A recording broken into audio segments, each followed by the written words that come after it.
তহিদ আফ্রিদির গ্রেপ্তার হওয়ার থেকেও সবচেয়ে বড় অবাক করা বিষয় হলো কেন তহিদ আফ্রিদিকে গ্রেপ্তার করতে এত সময় নিল।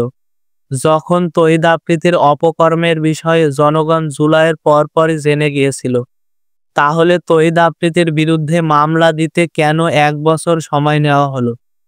এতদিন তহিদ আফ্রিদি তাহলে কার শেল্টারে ছিল? স্বাভাবিকভাবে বোঝা যাচ্ছে কোনো প্রভাবশালী ব্যক্তি তাকে শেল্টার দিচ্ছিল। তবে সে কে? আসুন উপযুক্ত তথ্য ও ডকুমেন্টসের উপর ভিত্তি করে ঘটনার কিছু গুরুত্বপূর্ণ দিক তুলে ধরি। জুলাই গণ অভ্যুত্থানে যখন দেশের অন্যান্য কন্টেন্ট ক্রিয়েটাররা ছাত্রদের পক্ষে, তখন তহিদ আফ্রিদি আওয়ামী লীগ সরকারের পক্ষে হয়ে বিভিন্ন কন্টেন্ট ক্রিয়েটারদের টাকার লোভ ও হুমকির ভয় দেখিয়ে ছাত্রদের বিপক্ষে কথা বলতে বাধ্য করেন। এদের মধ্যে RS ফাহিম চৌধুরী, তাশরিফ খানের ব্র্যান্ড সদস্য শান্ত, তাহরিমা চৌধুরী প্রীতি, হেজিম্যান কন্টেন্ট খ্যাত নীলাপ্ত আহমেদ সিফাত, নাফাইসা নিসা, তানভীর রাহি ও তার অন্যান্য সহকর্মী জড়িত ছিল। আমাকে নিয়ে ইতিমধ্যে একটি কন্ট্রোভার্সি তৈরি হয়েছে, যেখানে বলা হয়েছে যে আমি আন্দোলনের সময় শিক্ষার্থীদের পাশে ছিলাম না। আর ওই অডিও রেকর্ডটিতেই শুধুমাত্র আমার ভয়েসটি শোনা যাচ্ছে। আর কলটা কিন্তু একজনের মধ্যেই হয় না, অপর প্রান্তেও কিন্তু একটি মানুষ ছিল যার নাম তহিদুদ্দিন আফ্রিদি। যেহেতু দুজন মানুষের কনভারসেশন থেকে কেটে মাত্র একজন মানুষের ভয়েস দিয়ে ভিডিও বানানো হয়েছে, তার মানে কিন্তু স্পষ্ট বোঝা যাচ্ছে আমাকে ফাঁসানো হচ্ছে। লাস্ট কয়েকদিনে আমাদের দেশের বিভিন্ন জায়গায় আমাদের অনেক সম্পদ নষ্ট হয়েছে।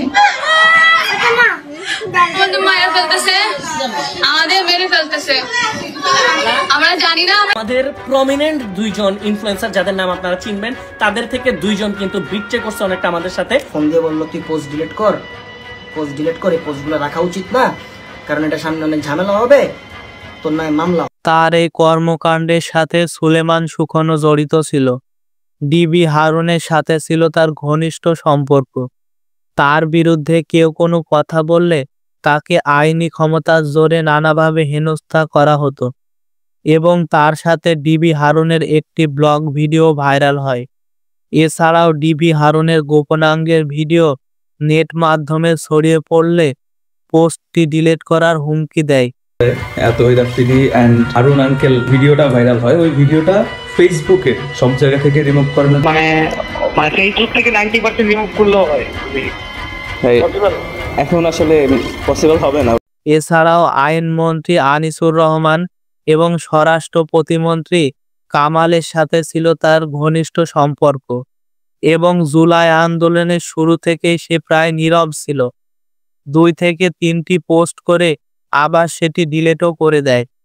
যেখানে বন্যার সময় কিংবা অন্যান্য সামাজিক কর্মকাণ্ডে অর্থ সহায়তা দিয়ে বরাবর আলোচনায় থাকেন এবং ক্যামেরার সামনে তিনি নিজেকে মানবতার ফেরিওয়ালা হিসাবে উপস্থাপন করেন।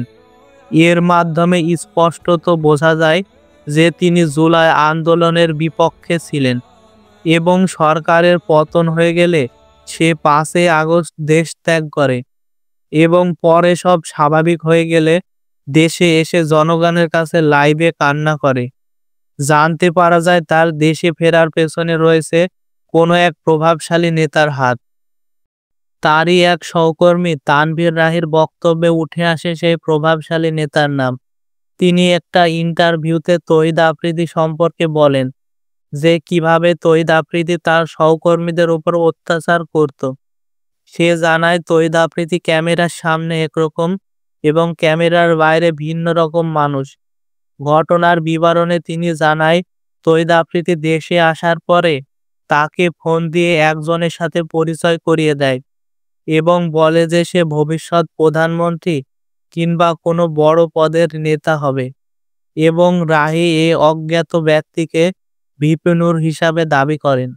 মেট্রো রেল এগুলো নিয়ে একটা ভিডিও বানাই তুইব এই কথা বলে আমার বলতে যে তোলাই ভাইয়া কিছু টাকা পাঠাইতেছি, তো হেতু যেটা বলে আমরা তো ভয় পাই। আমি কিন্তু এর বাঘের মতো ডরাই।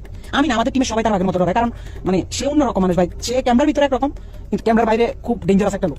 তারা কিন্তু সবাই ভয় পায়। ইউটিউব ইন্ডাস্ট্রিতে একটা টাইমে তার সবাই বাঘের মতো ভয় পাইতো। সবাই তার অফিসে ডাকাইতেছে। যারা আমরা টিমের যারা মানে ছাত্র আন্দোলনের সময় তার বিপক্ষে চলে গেছিলাম। তার বেল্টের বাড়ি আমার বেশি কেউ খায়নি।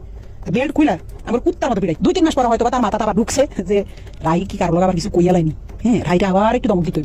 কেমনি বড় একটা নেতার সামনে হয়তো ফোন টোন দিলে আমি একটু ডরাই যাই 5টা-11টার দিকে, হঠাৎ একটা ভিডিও কল, তো এই তলতল করে কামড় দিয়েছে, আল্লাহ এতদিন পর হঠাৎ কল দিয়ে আবার কি জানি কি কয়, হঠাৎ ফোন দিয়ে কয়, শুন তোর আগে একজনের সাথে একটু কথা বলা যাবে, বুঝছো রাহি? আমি কই জি ভাইয়া কোনো সমস্যা নেই বল।